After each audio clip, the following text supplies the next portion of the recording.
What's up, Meidas Mighty? What's up, Popokians? What's up, LegalAFers and possibly Meiselasians? Welcome to the Meidas Touch LegalAF podcast. If it's Saturday, it is LegalAF Live. If it is Sunday, it is LegalAF, Ben Meiselas and Michael Popok, breaking down for you all the legal issues. As we record this episode today, we are recording on September 11th. Our hearts go out to everybody who lost their lives, to all of the family members who lost loved ones on that date that we will never forget. We are with you. I remember just briefly, Popok, sharing my own story of growing up in Long Island, New York. I was a junior in high school at the time. I think we all remember where we were. I remember the classroom I was in. I remember the principal calling names over the loudspeaker of individuals who had loved ones who worked in or around the tower, and you would hear the names of people being called, and people didn't know if that was a father or a mother or an uncle or someone who had potentially lost their lives. You know, my father was working in the city then. Fortunately, he was fine, but wasn't able to hear from him from quite some time because lots of the cell service was down at that time. A day I will never forget that forever changed history, and a day that we can never forget as a country. Yeah, we can't move past that day. And as people may know, I have a personal connection. I worked at Cantor Fitzgerald many years after the events of 9/11, but worked with people that were impacted directly and personally and emotionally by 9/11. 658 employees of Cantor Fitzgerald, it was the hardest hit company, were lost in a 5-minute span 20 years ago. And there's not a day that goes by that company doesn't think about those people, the legacy, and the events of 9/11. I was coming out of a separate event last night that happened to be near Ground Zero, and I just was struck by the twin beams of light that are used as a commemoration, a memorial. And I think they did it last year, but frankly, I really wasn't on the street much last year because of the pandemic, but I got to see it with a group of other people. And, it is a moving and awe-inspiring celebration and commemoration of people that are lost. 3,000 people, 3,000 Americans and others died on 9/11 20 years ago. Somebody tweeted, I'll just leave it at this. Somebody tweeted in our feed, there's so much other loss in the world, including with COVID. Can't we move past 9/11? And I thought that was a heartless, senseless posting. And the answer to that is no. And we should never forget what happened that day and the consequences of what happened to that day to impact our lives. So, Ben, thanks for bringing that up today. I'm sorry to start the podcast on a dour moment, but I don't think we had any other choice given the day that we're recording the podcast. Correct. And that doesn't mean that we shouldn't also be focused on the travesties that are currently taking place. And of course, LegalAF, the Meidas Touch podcast, other media, our followers, our supporters, we all should definitely talk about and hold people accountable for the travesty that's going on right now and the mishandling, the disinfo that arose out of the Trump administration, in the pandemic, and so much other horrible things that are arising from the rise of this GQP fascist movement. But we must always reflect on other moments as well in history. And so talking about the current news, the current legal news, let's get into it. And let's start by talking about the FBI seizing the phone of someone named Kelly Sorrell. She was identified or is identified as a Oath Keeper lawyer. This is in connection with the FBI's seditious conspiracy investigation under 18 U.S. Code 2384 is a seditious conspiracy charge. as many people may recall, even though Kelly Sorrell is identified in many articles and media as the Oath Keeper lawyer, the role that she had in the January 6th insurrection, Popok, was kind of more of like public relations. She was a speaker. She was very outspoken about spreading the big lie. She was there. She was there at the Capitol on Jan 6th. And she was basically serving as the media liaison on behalf of the Oath Keepers. And so her phone was seized by the FBI. She's, expressed a great degree of outrage that her information's being culled through by law enforcement. I think it's worth reflecting on certain different obligations that arise when you're dealing with executing search warrants on a lawyer, as opposed to, just somebody else. But here, Popok, there's something slightly different because, yes, she is a lawyer, but that doesn't mean you can't execute search warrants. We've seen that with Rudy Giuliani. If you are actually engaged in the crime, and if the FBI has good faith basis or law enforcement has good faith basis to get a warrant from a magistrate.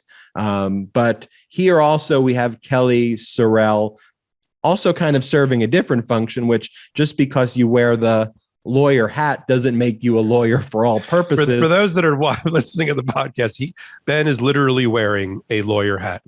I'm wearing a Georgetown law hat that I just tapped, but she was also not necessarily functioning as a lawyer. What do you think about this, Popok? Yeah, I'm hoping I'm never going to hear about Kelly Sorrell again unless she's prosecuted for this fantastic crime that I hope more and more of the Jan 6 insurrectionists are charged with, which is, as you mentioned, seditious conspiracy. And to pull a Meiselian for a minute, to define it, it is when two or more people conspire to overthrow, put down, destroy by force, or oppose by force the U.S. government. And that is what the leaders of the insurrection, I hope, are going to ultimately be charged with, including the founder of the Oath Keepers, who is Stewart Rhodes, who she is, I don't know if she's more than the lawyer, but she certainly identified herself as the lawyer for Stewart Rhodes. And I'm going to refer our followers and listeners to a very good database that's being maintained by George Washington University, the program on extremism. And they have a database which is at extremism.gwu.edu, where they are monitoring each of the 600 cases closely that have been brought, the charges that have been brought against each of the 600 so far insurrectionists. And the interesting head scratcher, and I want to get your opinion on this, is that not one of the 600 yet has been charged with seditious conspiracy. But you want to talk a little bit about superseding indictments, and what do you think may be coming down the line with this particular subpoena being the signal? Yeah. So, I was recently on a podcast. I'll plug it. We're also at MeidasTouch executive producers, the Michael Cohen Mea Culpa podcast. And Cohen was very disappointed in Merrick Garland. And I think a lot of people, a lot of our supporters and followers and listeners are saying, when is Merrick Garland going to take action? Why isn't he charging people with sedition? When I said Merrick Garland, though, I agree to some extent. I would like to see, I think, a lot more aggressive action, just because, you just want to see it visually that things are getting done and people are being held accountable. But Merrick Garland is very methodical. You need to dot all your I's and cross all your T's, because in cases like this, even typographical errors that go into complaints can lead to mistrials and not actually getting the results that you want. So what you do in these cases, you prioritize. Who are the people we really want to make example of? Who are people that we want to make sure we hold accountable, but gather information from. And as you say, in a superseding indictment, literally meaning an indictment which supersedes an amendment, if you will, to an existing indictment, you can add additional charges as information becomes available. And so the process that we see taking place here in this case is a information gathering process, the same way we've talked about discovery in civil settings. There's discovery in criminal settings that are far more robust, that you literally can get warrants and take people's stuff and take their phones in this case, or take their hard drives and go through it. But I think what you're seeing here is the preparation of that will be happening in the next 6 months. Yeah, I totally agree with you. We're ready for a Popokian prediction. I think this is a signal that at the very top, in doing the triage that you talked about, where they're going through, they're separating the really bad guys and then the bad guys and then the okay bad guys. The ones at the very top, like the Oath Keeper founder who organized and is found to have organized on social media and all of these dark web communication platforms prior to and the day of and during, planning and participating in and managing the insurrection, if you will. Those are the people that are going to ultimately be charged with some sort of conspiracy or seditious conspiracy, which really came out of the Restoration period and Civil War against these individuals. So I agree. We got to be patient here a little bit with Merrick Garland, and they are dotting their I's and crossing their T's. I also read in doing the research for this particular issue that the then acting U.S. attorney for Washington, who was doing under Trump, if you will, who was doing the initial prosecutions and investigations, he got chastised professionally and ethically because he went on some talk show and said he thought conspiracy was definitely going to be charged. And listen, that's just a Freudian slip. They are going to charge it. He's not allowed to say it in advance as if he's prejudging the evidence that's being developed. And that guy actually got his knuckles rapped for having said that. So look, I think people that are really, really interested in this, there's a database that GW is handling. You and I will update this as it goes along, but I'd be shocked that if in the next 3 to 6 months, there's not a handful of charges at the very top, the apex of this conspiracy, charges of seditious conspiracy and other crimes that put people away for life. One thing to add to the legal lexicon of our listeners and viewers is a concept called a privilege review team, or a taint team, that's within the DOJ. When search warrants are served on someone who may hold a privilege with potential clients, in this case, an attorney-client privilege, what's supposed to happen, and I say supposed to because lots of criminal defense lawyers look very suspiciously at the process, but that a separate team within the DOJ, or even in many cases, an outside independent party appointed by the judge, a referee is what it's sometimes called, will review the records to determine if certain documents are subject to an attorney-client privilege or a privilege claim that the government can't review in the context of their investigation efforts. And so here, I think it will depend the utilization of a taint team, depending on if she was acting in the course and scope of her employment. And just we'll leave it at this. Remember, there's a federal magistrate who reviewed the search warrant application and the charges in there, including the seditious conspiracy charge or potential charge, and said, yeah, this lawyer's cell phone is going over to the government. I think they've met their burden. So there's multiple gatekeepers. There's the DOJ gatekeepers at the taint team level that you mentioned. And then there's the ultimate one, which is a federal judge who is looking over these things to make sure, and you contrast that with what Kellyanne tweeted. Is that her name? Kellyanne? Another Kellyanne.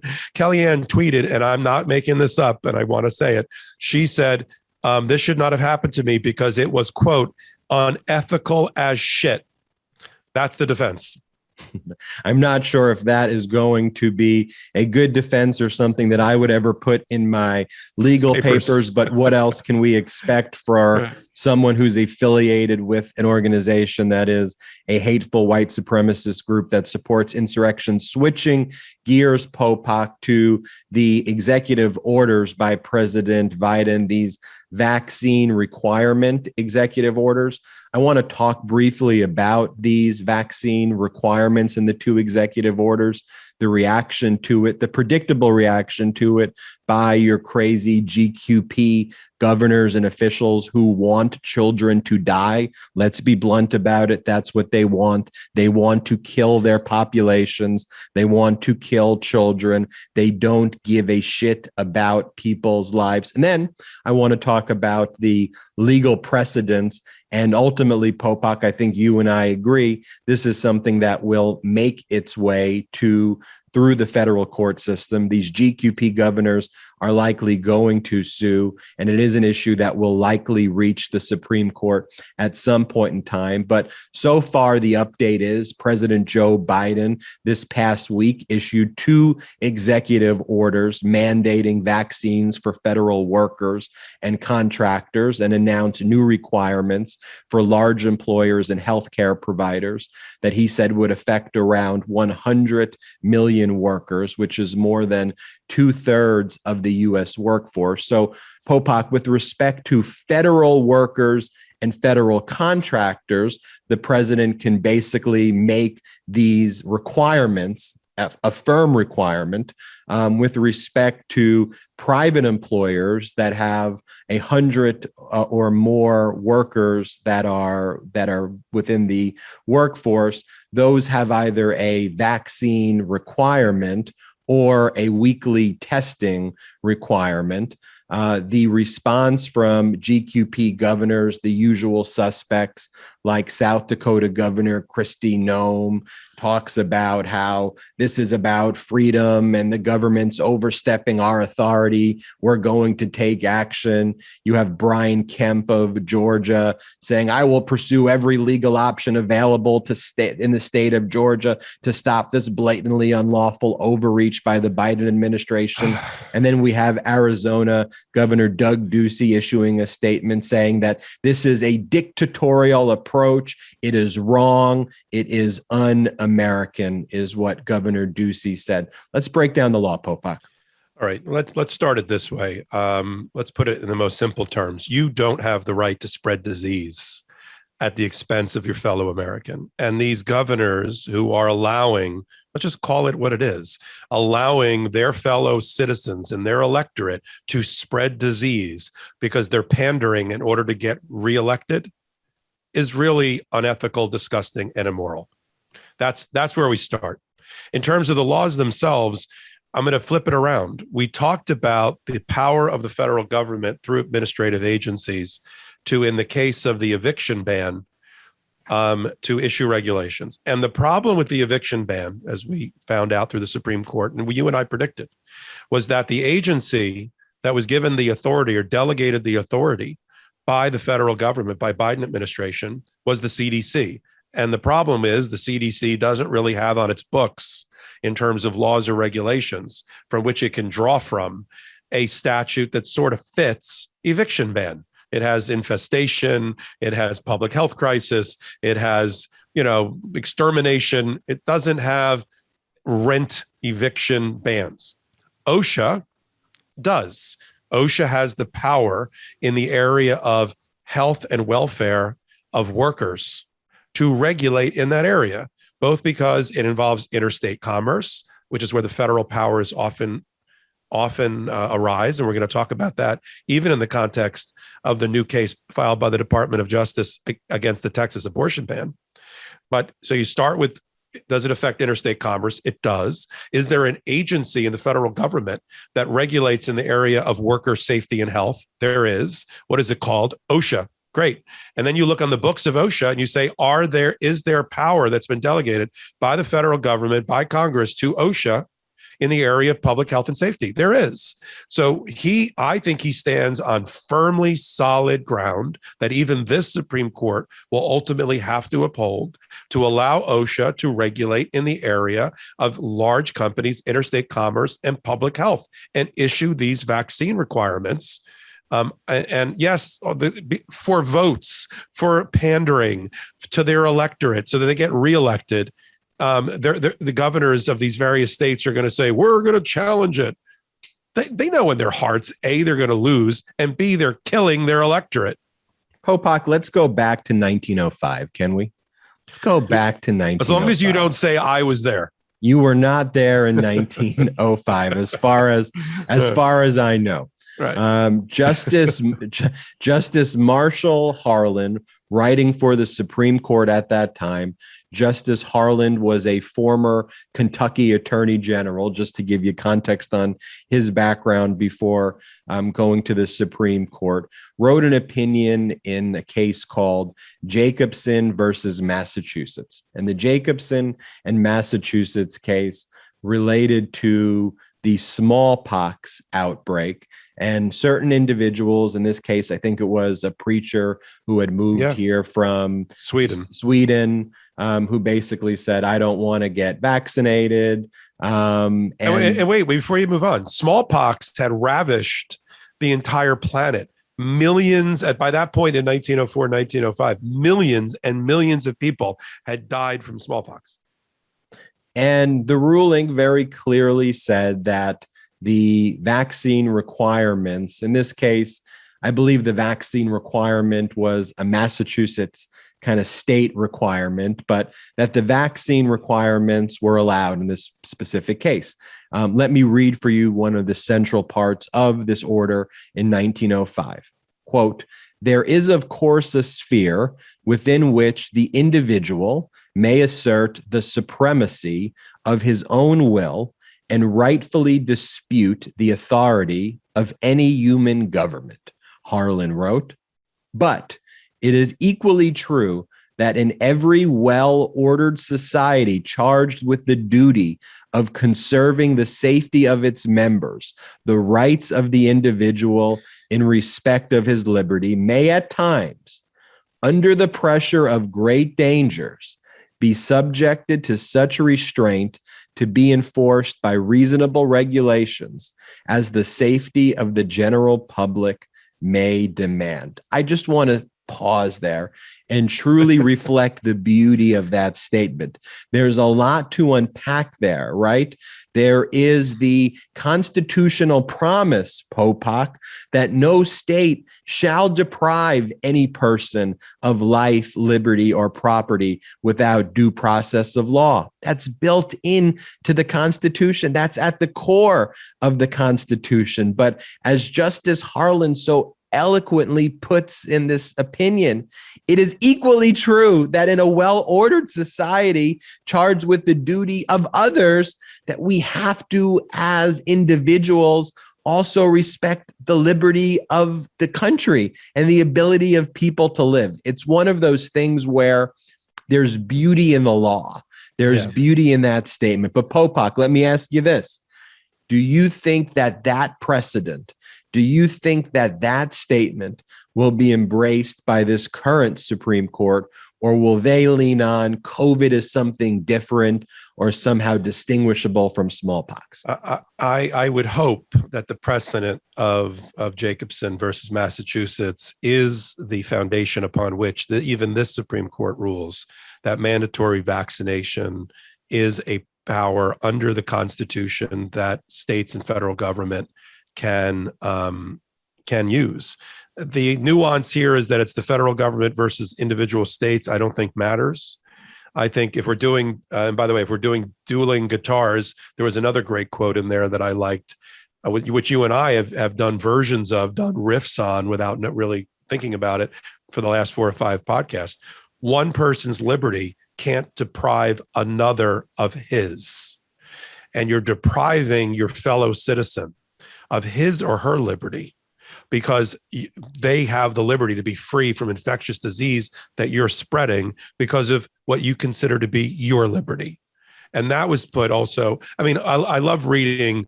First of all, Harlan was known, for those that are kind of groupies about the Supreme Court, go back in time. Not only was he named for the first Chief Justice of the United States, John Marshall, but he himself was known as an irascible member of the court who often wrote piercing dissents. He wasn't often in the majority, he was here, but he wrote these amazing, eloquent dissents that now have been cited in other cases. The Supreme Court today is going to have to run away from this precedent, because if you read closely the ruling, the underlying briefing that was done even as far back in 1905, almost the exact same arguments that the anti-vax movement, which these governors are now the appointed heads of, their arguments are embedded and embodied in the arguments that were raised in 1905 and rejected.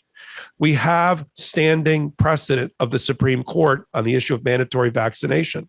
I don't know what the problem is with these governors. To have DeSantis, for instance, a former U.S. attorney, an attorney, say that there is no constitutional precedent, and this is an unconstitutional power grab by the President of the United States, just shows how woeful he was as a lawyer.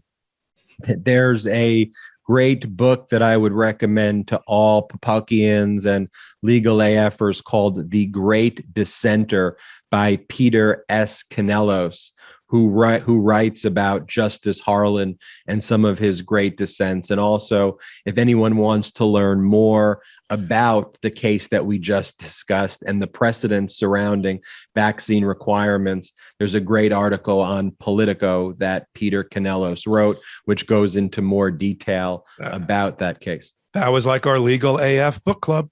The LegalAF book club is going to be lit. Let me take us from 1905. Let me take us back to the current moment. Let's go to Fulton County, Georgia, Popok, where the criminal investigation into Trump, you remember that call, Popok?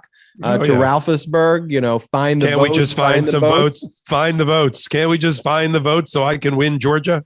It was just, looking back, it was just one horror shit show over after another. And, each day today too, seeing these GQP governors with their response to the vaccine mandates and just the most basic things. The bottom has completely dropped, and the depths of depravity really have no depths, and nothing surprises us. But going back to wait, as I like to say, they hit rock bottom and they're now starting to dig. But look, before you move, timeline, let's give it for our listeners and followers.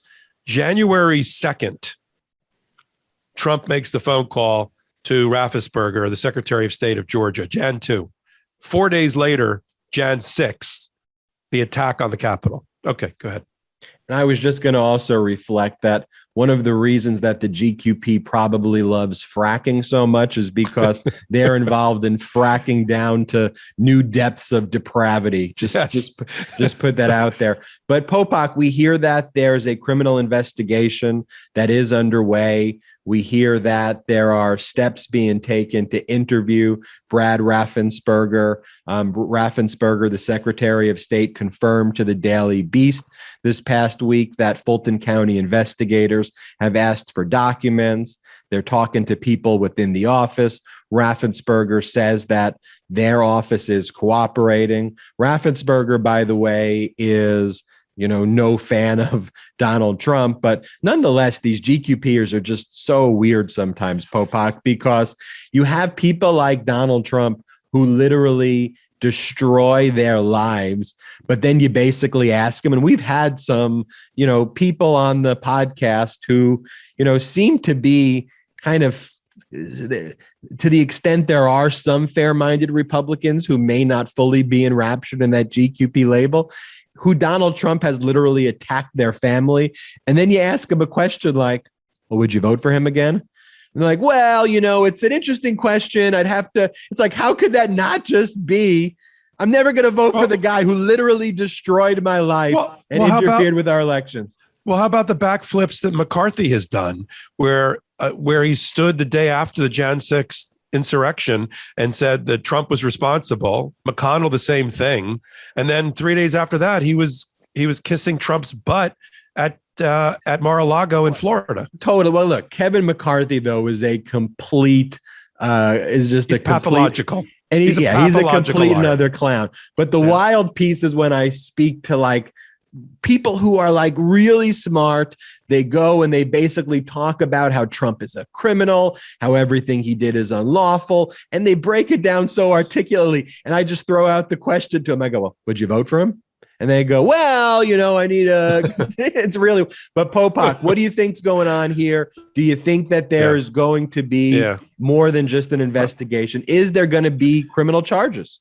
Yeah. And we still have, for our listeners and followers, who are scoring at home, New York, state and federal, Eastern District, Southern District of New York Attorney General, all continuing to investigate. They've already indicted 2 in the Trump organization. They've indicted the Trump organization. Now you've got Fulton County, Georgia, which is where Atlanta is, and you've got Fani Willis, who's the district attorney there. She's not only doing the investigation herself as to whether the election was improperly interfered with from the phone call from Trump to Raffensperger. And we know Raffensperger has been interviewed in the media, and he has testified that I think under oath as well in an investigation, that he believes he was being coerced and threatened and extorted by Trump during that phone call. And that's the beginning. But it's not just Trump and the DA in Fulton County. She's also cooperating, the media reports, with the federal investigators about Jan 6th. So there's a linkage there between the DA in Georgia and the federal government prosecuting the case. And I've also read and researched that Lindsey Graham may be caught up in this because of phone calls that he made back to Georgia and statements that he made. And you're going to love this because I think MeidasTouch had an amazing viral video about this. Rudy Giuliani, the day I think that he was passing gas and dripping hair dye, when he was in the state legislature of Georgia giving testimony and trying to make a case that the election was fraudulent. So they may all get, every day there's a new like Rudy Giuliani possible indictment. So we're going to monitor this closely. We'll see how far it's going to progress. But I think the DA is digging in, and we'll see in the next 3-6 months if there's an actual indictment that comes out of it. Popokian prediction? I think that between New York and Georgia, I stand on my prediction. There will be a Trump indictment. I was hoping in 2021. I might have to push it to the first quarter of 2022. Updates. We have updates. Popokian, I'm not going to fully leave you off the hook there because you're kind of moving the goalposts a little bit. You're kind of hedging on New York versus you. I agree with you. There's going to be an indictment, but you did not answer the question directly. So you get a yellow card. That's such a proper use of the Popokian yellow card for all of the viewers. This is when Popokian does something that is worthy of a penalty. Right there, not answering the question directly is a valid use of the Popokian yellow card. As I say that, Michael, and I'm going to use Michael if I may for a second. Just think of, there are so many people, the vast majority of polling, people love when I do Popokian, but there are some real haters of it. I think it's the same guy. I think it's the same person. No. Michael, there are some emails that I don't even share with you because they strike at my heart, because I'm just trying to have a little fun here also as we go through some heavy legal topics. But Michael Popok, there are some people who don't like when I repeat Popokian over and over again, but update. I might be one of them. But let me also, you're doing your yellow card. I'm going to show those that are watching. Don't show them. I'll tell you why. No, don't show them. And I'm explaining to you why. I'll do it backwards. Do it backwards. And I'll tell them at the end of it why not to show them. It's a Vegas trick.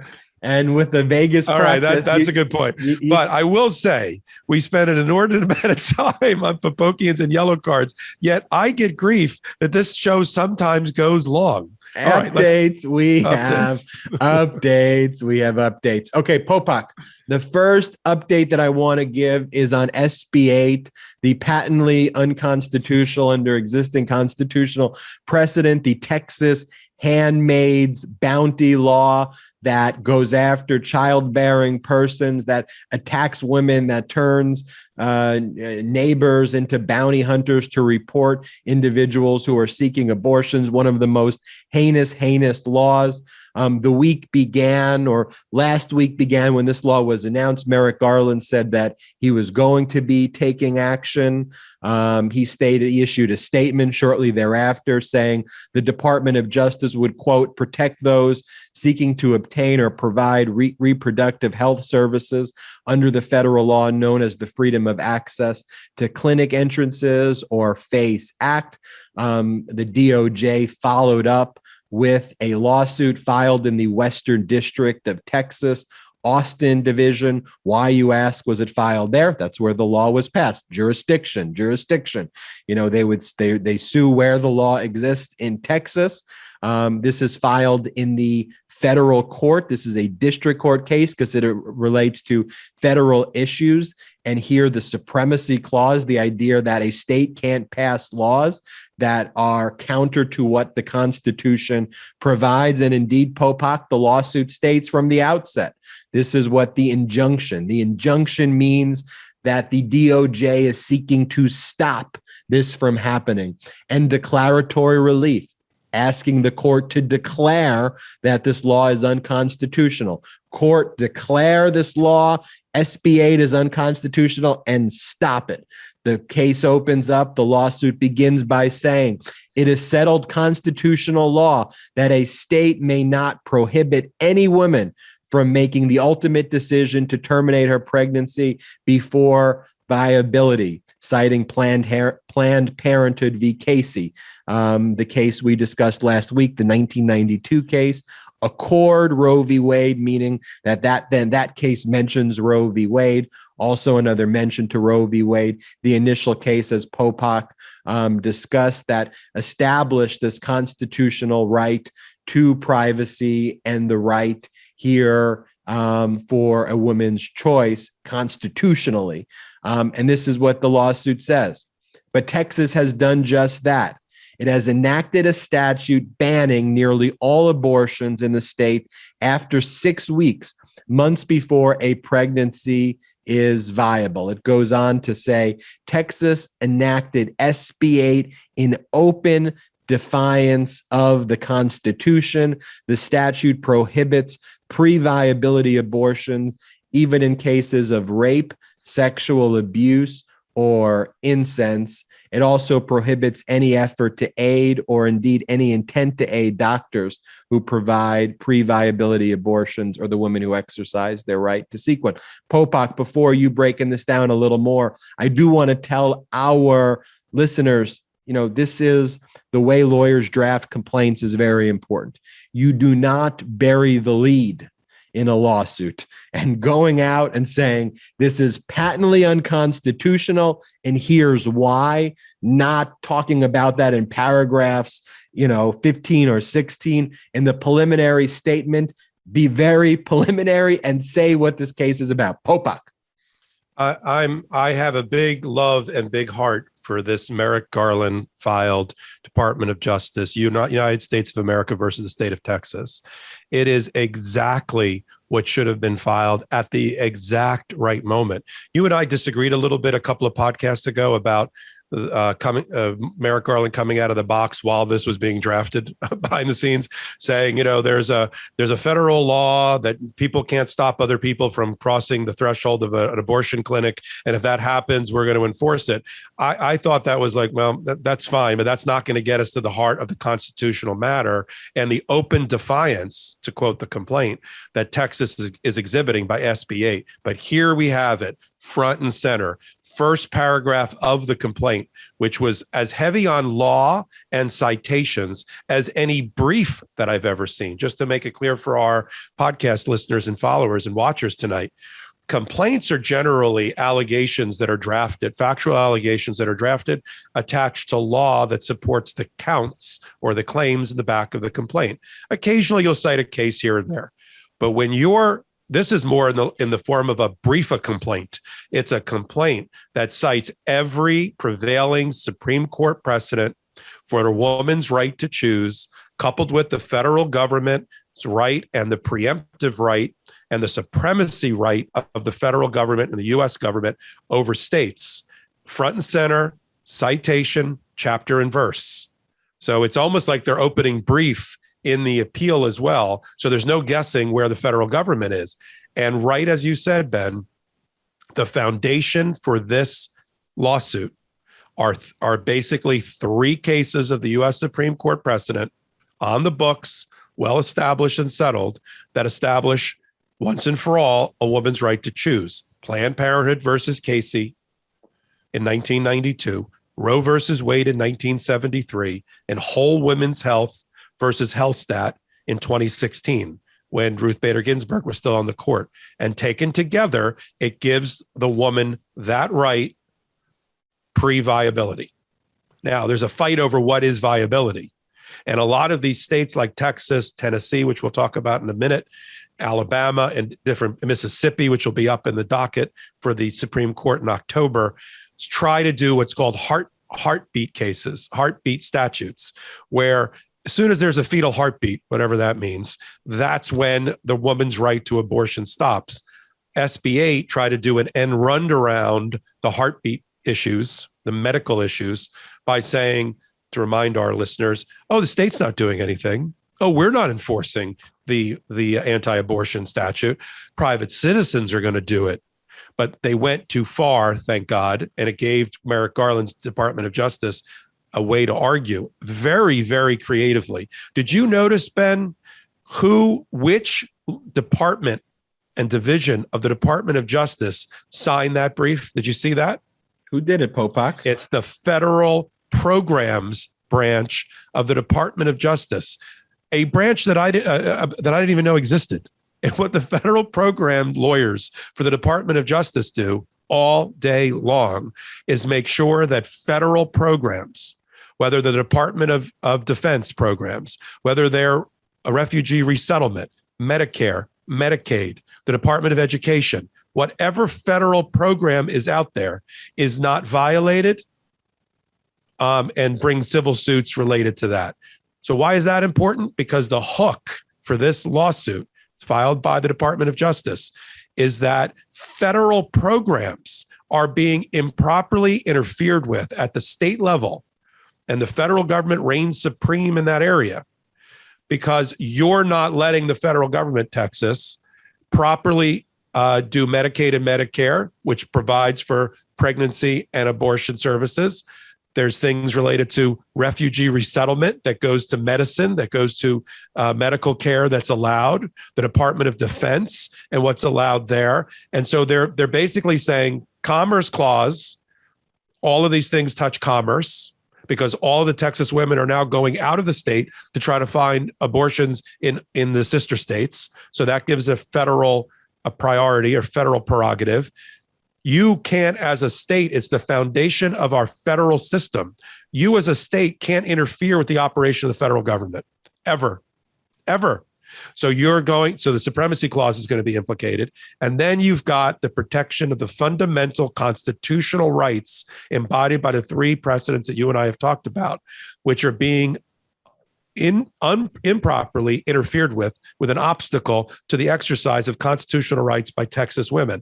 He pulled it all together in a really eloquent 25 or 30 page, relatively short complaint, which gets right to the heart of the matter, like a knife, like boom, with the case law and the support. And if they're going to say, well, we didn't do it. Well, you did do it, state of Texas, because not only are you empowering civilians to get bounties by bringing civil suits, but you're also in this nefarious elements of the SB 8 say the following: certain people don't have standing in a court of law, including in federal court, to raise constitutional issues. Think about that. A state is telling someone they are barred from the federal courthouse to argue about the constitutionality of the thing that they are victimized by.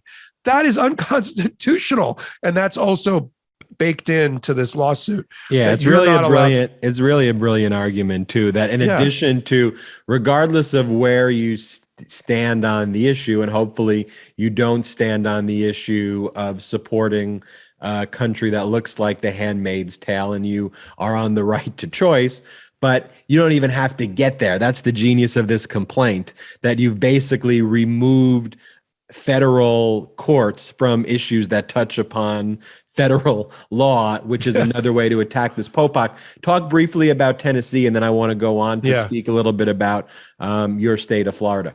Okay. And then just lastly on Texas, just so we do our lessons for LegalAF Law School, the Supremacy Clause of the U.S. Constitution, Article 6, Clause 2, is very simple and powerful. The Constitution shall be the supreme law of the land, period, and stop. And that's what this case is about. Do we live in a federal democracy or do we not? Are we a confederation of states like back in the 1800s? We are not.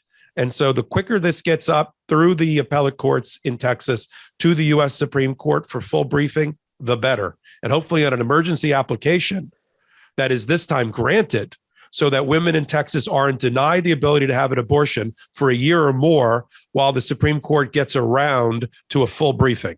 And then Tennessee, this is not the only place where abortion is being considered. We've got the Mississippi case that the Supreme Court is going to do in October. We've got the Texas case. We've got South Dakota issuing all sorts of bans you and I will talk about against telemedicine and telehealth and Plan B medicine. And now Tennessee, thank God, the Sixth Circuit Court of Appeal that governs Tennessee has ruled that Tennessee's heartbeat law, fetal heartbeat law to try to ban abortion is unconstitutional because it is an improper barrier and obstacle to a woman's constitutional right to end her pregnancy prior to viability, period, and stop. So that case is going to parallel up and probably join with the cases that are already sitting at the U.S. Supreme Court on this very, very important issue. Popok?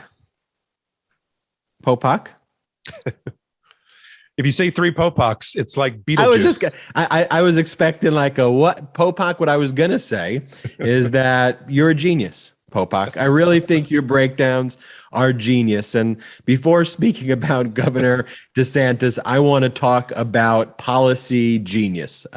If someone relies on your financial support, whether it's a child, an aging parent, or even a business partner, you need life insurance. Policy Genius makes it easy to compare quotes from over a dozen top insurers all in one place. Why compare? You could save 50% or more on life insurance by comparing quotes with Policy Genius. You could save $1,300 or more per year on life insurance by using Policy Genius to compare policies. The licensed experts at Policy Genius work for you, not the insurance companies, so you can trust them to help you navigate every step of the shopping and buying process. That kind of service has earned Policy Genius thousands of five-star reviews across Trustpilot and Google. And eligible applicants can get covered in as little as a week, thanks to an award-winning policy option that swaps the standard medical exam requirement for a simple phone call. This exclusive policy was recently rated #1 by Forbes Advisor, higher than options from Ladder, Ethos, Bestow. And let me tell you how it works. Getting started is easy. First, head to policygenius.com. That's policygenius.com. In minutes, you can work out how much life insurance coverage you need and compare personalized quotes to find your best price. When you're ready to apply, the Policy Genius team will handle the paperwork and scheduling for free. Policy Genius doesn't add on extra fees. Head to policygenius.com to get started right now. That is policygenius.com. When it comes to insurance, it's nice to get it right. And it's nice to have sponsors, Popok, who share the Popokian genius, like Policy Genius. I want to talk now. That was, by the way, that was elegant and eloquent, that transition. I appreciate it. I want to go now, Popok, though, to the laws enacted in Florida, the law enacted in Florida that seem to criminalize the peaceful protests that were taking place in Florida. This was a law that Governor DeSantis championed in Florida. I want to be very careful with language because language is very important here. And the headlines have read the following: Florida's anti-riot bill was ruled unconstitutional by a federal judge on Thursday, right, Popok? That framing of this as an anti-riot bill. Nobody likes riots. And so you would go, why would they declare an anti-riot bill unconstitutional? Because it wasn't an anti-riot bill. It was an anti-Black and brown people bill and an anti-peaceful protester bill in the wake of the protests post-George Floyd. What Governor DeSantis wanted to do was basically arrest everybody and basically try to exercise powers, dictatorial style powers, and arrest people for associating in the protest, associating within a large group of people. And so, look, what this law in its current form, Popok, you and me say, look, if someone is violent at a protest, if someone destroys property at a protest, that person should be held accountable. There's laws already on the books to handle that. Correct. And with this law, because it was written in a vague and ambiguous way intentionally, the broad sweep of the law was if you were at that protest where somebody did that because that person did that, or because the government believed that somebody may be wanting to do that, by your mere presence peacefully at the protest, you could be arrested and charged under this riot bill. Or as the judge here, and I want to talk about the judge in a really eloquent, to continue the word of the day, opinion, 90-page opinion written by Mark Walker, a federal judge up in Pinellas, up in Tallahassee, federal Northern District of Florida.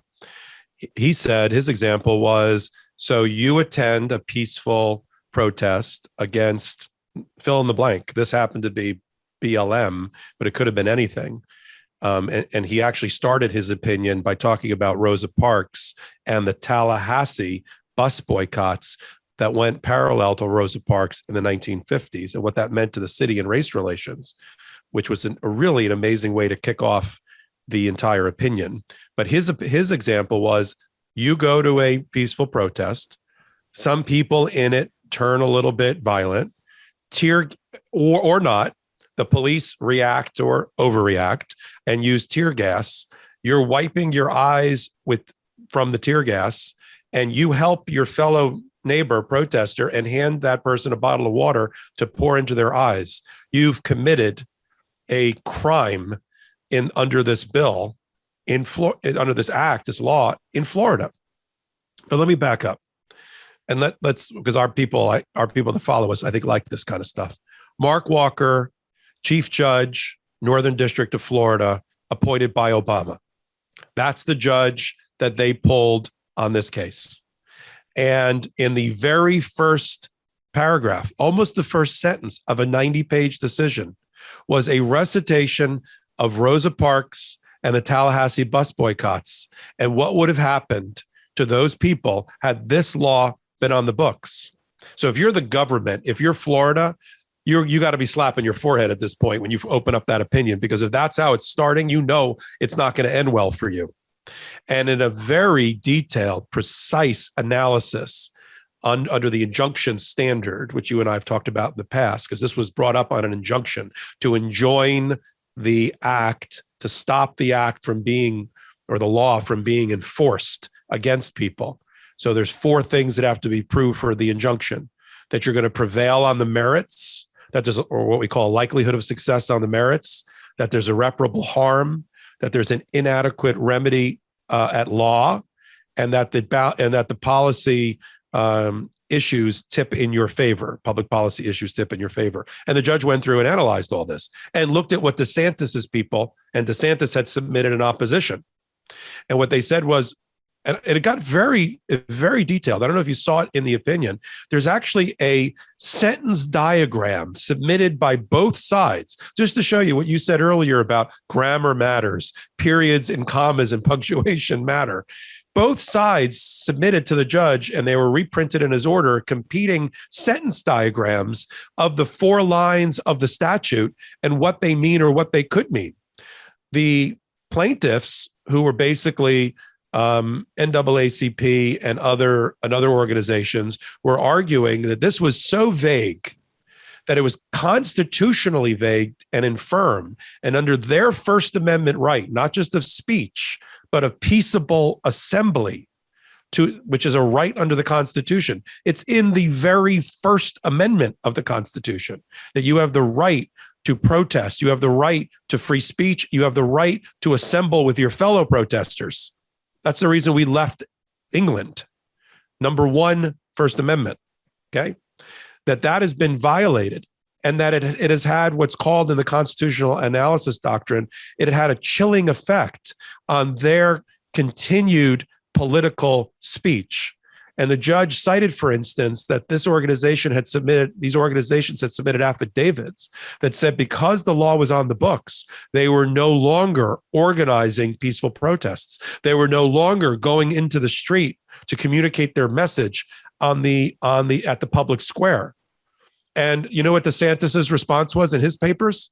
Oh, I went on their Facebook pages. They're still doing some things. And look, they're celebrating Juneteenth. And here's a banner, which the judge shoved right up DeSantis's backside, a banner of children at a picnic celebrating the upcoming first celebration of the federal holiday of Juneteenth and the end of slavery. And the judge slapped his own forehead and said, really? You're using the celebration of Juneteenth to say that your statute is not having a chilling effect on BLM protests that are lawful? No. So the judge believes that at the end of the day, the statute is not going to, even through full trial, is not going to pass constitutional muster under the First Amendment. And he has enjoined it from being used, which means lawful protesters can now go on the street. And it also means, to pick up your point, Ben, that people that mix in within the BLM movement or other peaceful protests for other reasons, whether it be COVID or you name it, people can protest anything. Afghanistan, it's all lawful under the First Amendment. But if people mix in there to try to do mischief, to vandalize, those people should be pulled out and prosecuted separately because they're not lawful protesters. I'll give you an example. I stayed in New York. I live in New York. I lived in New York during the BLM protests and the unlawful looting that happened behind the scenes with the BLM movement as a cover. Those criminals who decided to break into Gucci and Louis Vuitton and Rolex because the police were overwhelmed with the protesters and were caught flat-footed, and that allowed looting to happen, much like the early 1970s during the blackout here. Those people should be caught and prosecuted. That's not peaceable assembly. That's not First Amendment. You don't have a First Amendment right to steal somebody's Rolex out of the window, but there's laws on the books for that. And everything else should be aired on the side of allowing First Amendment expression and allowing peaceable assembly. And this law is anti-protest. It's not anti-riot. To use your phrase, it would be like in the 1960s, the headline would read, I guess, based on DeSantis, the headline would read, protesters improperly interfere with water cannons being fired at them in Mississippi and Alabama, causing property damage. Is that what happened? Or were there protesters who were improperly beaten and had fire hoses fired at them during the Jim Crow response to racial protests? You're absolutely right there, Popok. And the scary thing is, though, for Governor DeSantis, when he was responding to the judge's inquiries and talking about how he would use the law and giving a Juneteenth celebration as an example, at the very least, he was telling you what he wanted to use it for. I mean, in the sense of that's what's really scary there, is that that's exactly how the law was going to be used. If there was a group of peaceful protesters and he didn't like their method of protest, or just didn't like the group of people who were peacefully protesting, that group would fall under the broad reach of this statute, because the law was, as it was framed, was so all encompassing. There was, just before you move on, there already is, or was, and the judge spent a lot of time analyzing this. There already is a riot definition on the books in Florida, which defines a riot as 3 or more people with common intent in a violent manner to the terror of the people, and they breach the peace. That is lawful, probably it hasn't really been challenged. It's probably lawful under the First Amendment. But this new thing of willful participation in disorderly conduct, which is what the Florida legislature put on the books for DeSantis, is vague and constitutionally infirmed and should be ripped off the books of Florida. Those were your updates. Popok, I want to close out the show. Maybe close out the show. Maybe not close out the show. Probably close out the show. Put it to our Saturday night watchers. I want to talk, Popok, about the recent lawsuit that was filed in New York against Prince Andrew.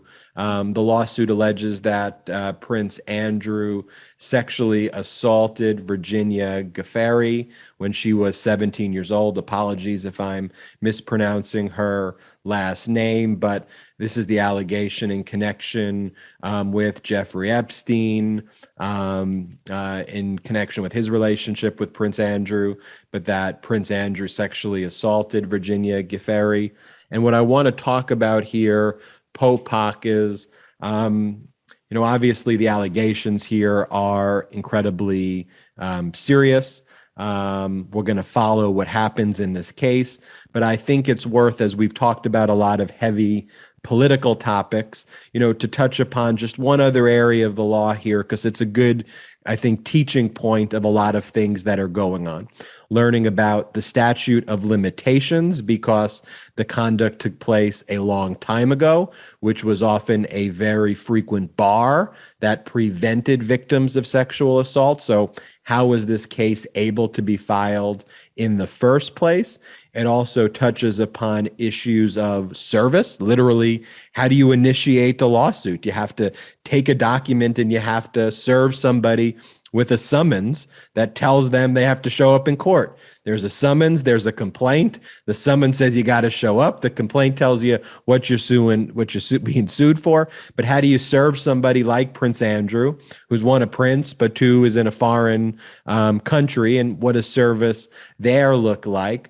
And I think we begin, Popok, though, by talking about child victims acts that are being passed in New York, that are being passed across the country, that are extending the statutes of limitations for victims of sexual assault. The Child Victims Act of 2019, which was signed into effect by Governor Cuomo in New York, changed the statute of limitations for suing in sexual assault related crimes, raising the age to 55 from 23 if someone was sexually abused as a minor under the age of 18. And in New York, it was also, they added this other effect that doesn't really take place, or this other element that doesn't take place really in many other states that I've seen, but it created a temporary period. I think it was a year, but it was extended during COVID, Popok, in which people who were older than 55 could also sue for childhood abuse.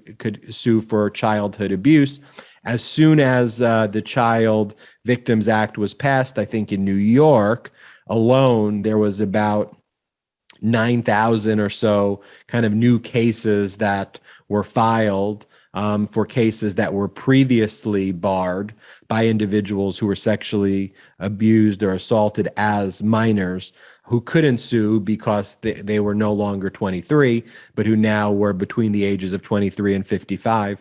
And for those over 55 for that 1 year period. Popok, you live in New York. I mean, these laws we're seeing these laws in states across the country, but what can you tell us more and maybe touch upon the service issue? Yeah, great. Thank you, Ben. So yeah, it's one of the good things that Governor Cuomo did. He passed the Child Victims Act. And, it did a few things. It took a statute of limitations that had been relatively short, and it extended it almost unlimitedly, meaning if you were a victim of a sex crime at any time in your life, even if the statute of limitations on the books at the time had already run, they lifted the statute of limitations, allowing you up to the age of 55 to file the suit. And then there was as you mentioned, a last window of 1 year, which ultimately closed on August the 14th of this past year. On August 9th, 5 days earlier, Virginia Giuffre files the suit claiming, as part of the Jeffrey Epstein deep, dark conspiracy world of sexual predators, and Ghislaine Maxwell, who was his longtime friend and basically his pimp, that one of the underage women who was trafficked and brought into prostitution through Jeffrey Epstein and Ghislaine was Virginia. And when she was in her teens and living in Palm Beach, Florida, now she's in her 40s, and she would have been barred for bringing this suit, but for the Child's Victim Act. And one of the people that she says, we know what happened to Jeffrey Epstein, but one of the people that she says she was pimped out to was Prince Andrew, who was, the second male child of the Queen of England. And that on 3 or 4 occasions, she alleges, Prince Andrew raped her. And that had been sort of, and I know you heard it too, Ben, that had been circulating. The whole Jeffrey Epstein, Prince Andrew child prostitution issue had been circulating for a number of years. There's been Netflix documentaries on this, including one that came out last year. Other people, like Harvard law professors, have been accused also by her of being involved in this. Former presidents have been accused of being involved with it. But she hired a very good lawyer. She hired David Boyce. David Boyce had a problem, as you and I sometimes do. He had a lawsuit, he had a statute of limitations, and he had to get it served. And in the States, if somebody's hiding in the United States, there's ways to do what we call substitute service of process. You can leave it with somebody who's in their house. Depending upon the statute, you can nail it to the front door. You can serve the Secretary of State of that particular state if the statute allows that. Overseas, it's harder. And overseas, behind royal protection and Windsor Castle, it's even harder. And there's 2 or 3 fundamental ways to do that. There are treaties between countries that allow for inter-country service of process. One of them is referred to as the Hague Convention because it was signed at the Hague.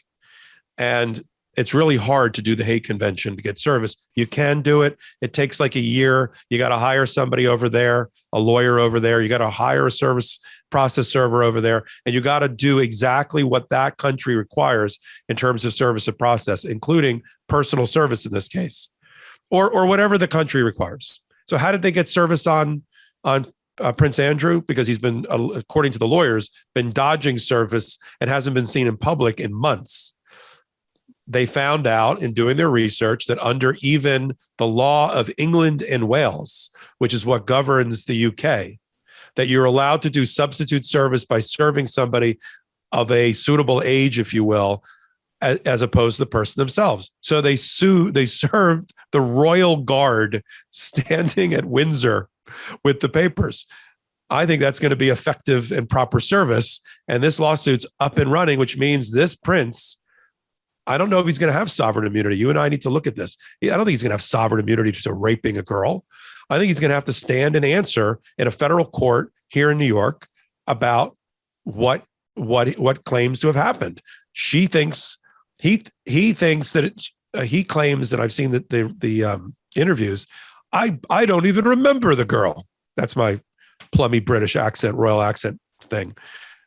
She supposedly has hard evidence, documented evidence, maybe photographs, and there are photographs with her and him with his arm around her, with her on his lap. I've seen the photos. So he's going to have a hard time saying, I don't remember the girl. And then it's going to be up to a jury ultimately to decide whether she's telling the truth or he is. But this royal has just got dragged into court in New York federal. And Popok, one of the things that may be claimed, and we'll follow it, in addition to the issue of sovereign immunity, is also diplomatic immunity. I assume, Popok, I think that it would not prevail given the types of allegations here would be outside the course and scope of what a diplomat would do, but it doesn't mean But is he a diplomat? That's a good question. Is a royal a diplomat? It's, a royal can appoint themselves as a diplomat, and I'll just share one brief war story for you. I was once in a case with somebody who was living in America, but was in a royal family abroad. There was a civil litigation that was taking place.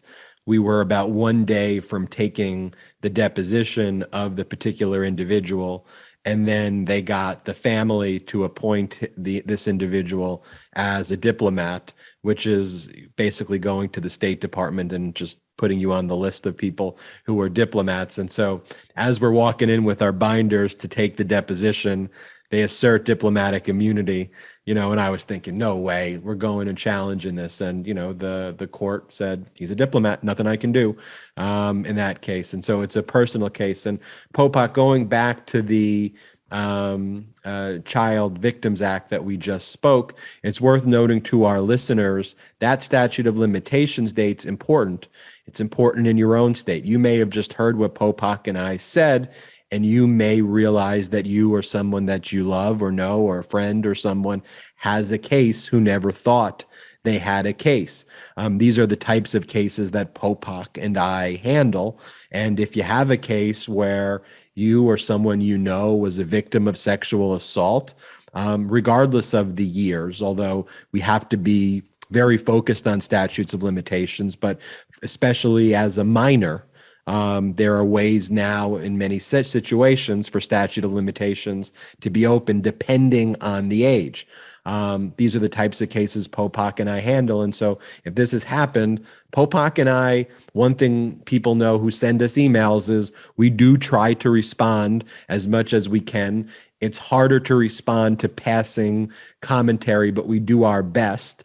But and we get a lot of those.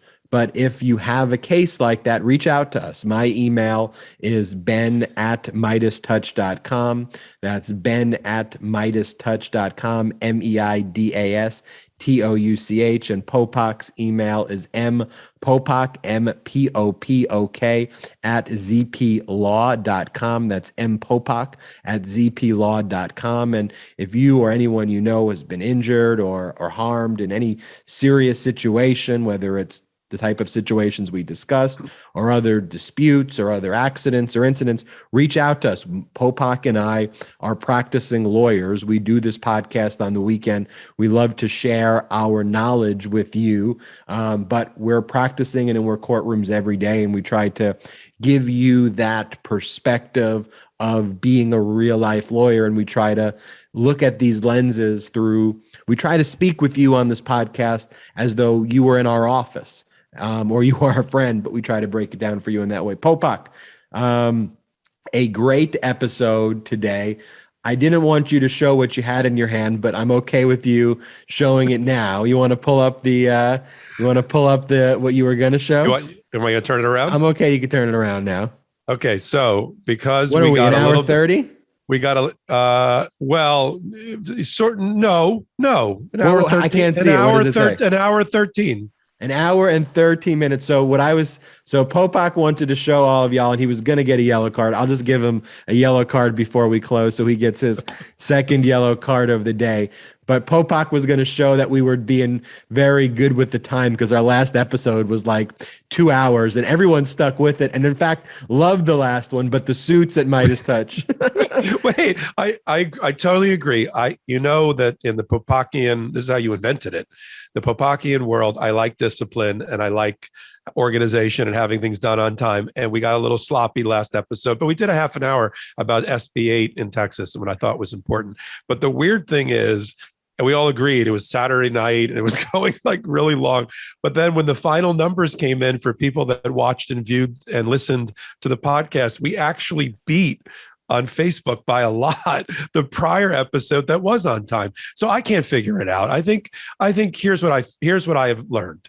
The Meidas Mighty and those that enjoy you and I talking about important legal political issues on a weekly basis will go through firewalls for us and stay with us because they find it interesting. And I get up every Saturday, and you and I start talking about this during the week, really excited because A, I get to spend time with you, which you know I enjoy. B, it makes me really, during the week and otherwise, drill down on important legal issues so that they're at the tip of my tongue and the top of my head. And C, we have a really enthusiastic audience of listeners that makes you and I strive to do this show the best that we can possibly do it every week, day in and day out. Make sure you tell your friends, family, if they're not Popokians, if they're not LegalAFers. I know the Meiseliasins, we're doing our best to get into that pantheon of Popokianness, but we will get there. But tell them to take a listen to LegalAF. And merch. And we have T-shirts finally with logos. So there was a big debate over the shirts. LegalAF merch. It now doesn't just say Legal Analysis Friends. The merch says LegalAF Podcast. So we're getting there. Maybe in the future it'll just say LegalAF. We'll see. But I've had a great time with you today, Popok. Great breaking down all of those issues. Again, as we close on September 11th, we do want to reflect on that day. Make sure we never forget. So many lives that were lost, so heartbreaking, and our hearts just go out with any of the family members too on this day, and of course to everyone who lost their lives on that day. Popok, any final concluding thoughts? No, I want to leave it on that. That was a very poignant moment, so well said. You got Popok, you got Popokian, you got Ben Meiselas. We appreciate you as always. The Meidas Mighty remains undefeated. We will see you next time. If it's Saturday, it's LegalAF Live. If it's Sunday, it is LegalAF. We'll see you next week.